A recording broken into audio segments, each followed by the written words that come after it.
नमस्कार बंधुरा सबाई केमन आছেন। এখন বিকেল 5টা বাজে। দেখুন সামনে পত্তলিকা গাছগুলোতে প্রচুর ফুল হয়েছে এবং বিভিন্ন রঙের হয়েছে। ঠান্ডা ওয়েদার, তাই ভাবলাম একটু মুখরোচক কিছু বানাই। সিঙ্গারা বানাবো আজকে। আপনাদের বাড়িতে সবার বাড়িতে সিঙ্গারা হয়। দেখুন বানানোর জন্য আমি 1.5 কাপ ময়দা নিয়েছি। এবার এই ময়দায় সাদা তেল দিয়ে ভালো করে ময়দাটাকে মেখে নেব। প্রথমে ভালো করে মাখতে হবে এবং লবণ দিলাম। লবণ দিয়ে এবার শুকনো ময়দাটাকে ভালো করে মাখবো। দেখুন বেশ এরকম যখন দলা পাকিয়ে যাবে হাতে নিয়ে দেখবেন, তখন ভাববেন যে মাখানো হয়ে গেছে। এবার একটাই আস্তে আস্তে অল্প অল্প জল দিয়ে আমি এটাকে মাখিয়ে নেব, একটা ডো তৈরি করে নেব। দেখুন ময়দাটা মেখে নিয়েছি। এবার এটাকে ঢেকে রেখে দিব আধ ঘন্টার জন্য। এরপরে আসুন সিঙ্গাড়ার মশলাটা তৈরি করে নিই। একটা প্যান বসিয়ে দিয়েছি, ফ্রাইং প্যান। গরম হয়ে এলে দুটো লঙ্কা দিয়ে দিব, শুকনো লঙ্কা। এই শুকনো লঙ্কা দুটো ভেজে নেব ভালো করে। দেখুন লঙ্কা দুটো ভাজা হয়ে গেছে। এবার আমি গ্যাসটাকে বন্ধ করে দেব। বন্ধ করে দিয়ে একটু 5 ফোড়ন হালকা ওই গরম তাওয়ায়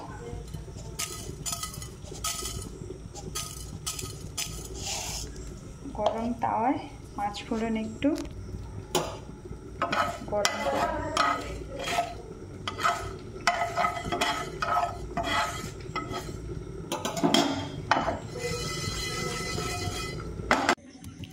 এবারে শিলনোড়াই করে একটু আদা আর কাঁচা লঙ্কা এটাকে ভালো করে বেটে নিলাম।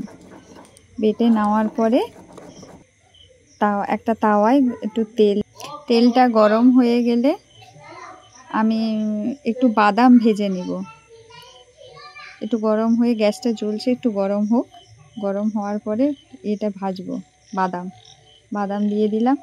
এবার বাদামটা দিয়ে একটু নাড়াচাড়া করে 5 মিনিট লাগবে। এটা ভাজতে বেশি সময় লাগে না, তেলের উপরে বাদাম দিয়ে ভাজতে।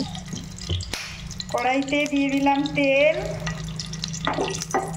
তেলটা গরম হয়ে গেছে। এবার যে গুঁড়ো করে রেখেছিলাম 5 ফোড়ন আর শুকনো লঙ্কা, সেটা দিয়ে দিব।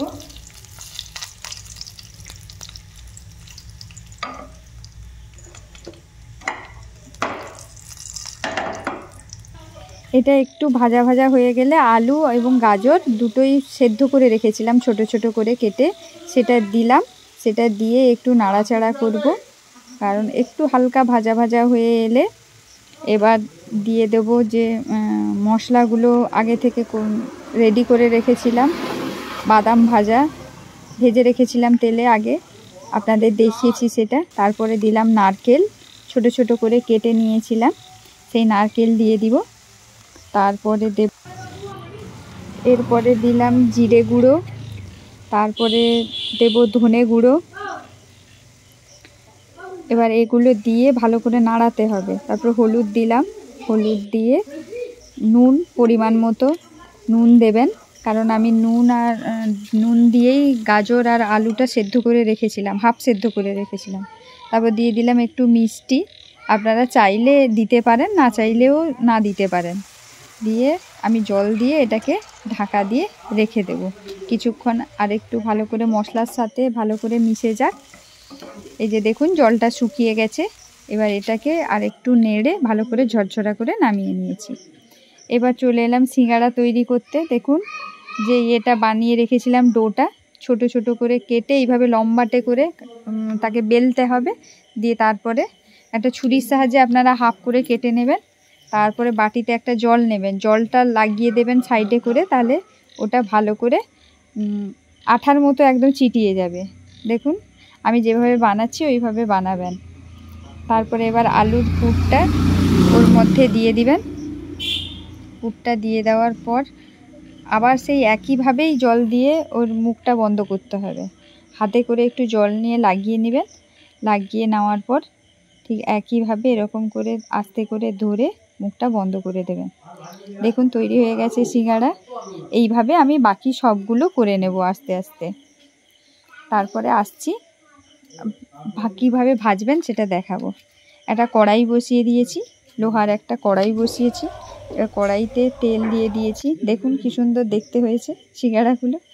তেলটা গরম হওয়ার পর আমি সিঙ্গাড়াগুলো এক একটা ছেড়ে দিলাম। এবার এটা একদম হালকা আঁচে ভাজতে হবে, একটু সময় লাগবে সিঙ্গাড়া ভাজতে, প্রায় 15 মিনিট আপনাকে হালকা আঁচে ধীরে ধীরে ধীরে ধীরে ভেজে নিতে হবে। দেখুন সিঙ্গাড়াগুলো লাল লাল হালকা হয়ে আসছে, এদিক ওদিক 1 মিনিট অন্তরই উল্টে পাল্টে দেবেন। দেখুন কি সুন্দর দেখতে হয়েছে। এবার প্রথমবার ভাজা হয়ে গেছে, আর একবার আমি দিয়ে দিলাম সিঙ্গাড়াগুলোকে, ঠিক একই রকমভাবে ভেজে নেব। এবার দেখুন কি সুন্দর হয়েছে। আপনারা তো বাজার থেকে কিনেই খান সিঙ্গাড়া, কিন্তু ঘরে বানিয়ে দেখবেন, এটা আরও বেশি খেতে ভালো হয়। বাড়িতে বানিয়ে আপনারা সবাই খাবেন। এইভাবে মজার মজার রেসিপি জানার জন্য প্লিজ চ্যানেলটাকে সাবস্ক্রাইব করবেন, লাইক করবেন, শেয়ার করবেন। সবাই ভালো থাকুন, সুস্থ থাকুন। দেখা হবে পরের ভিডিও।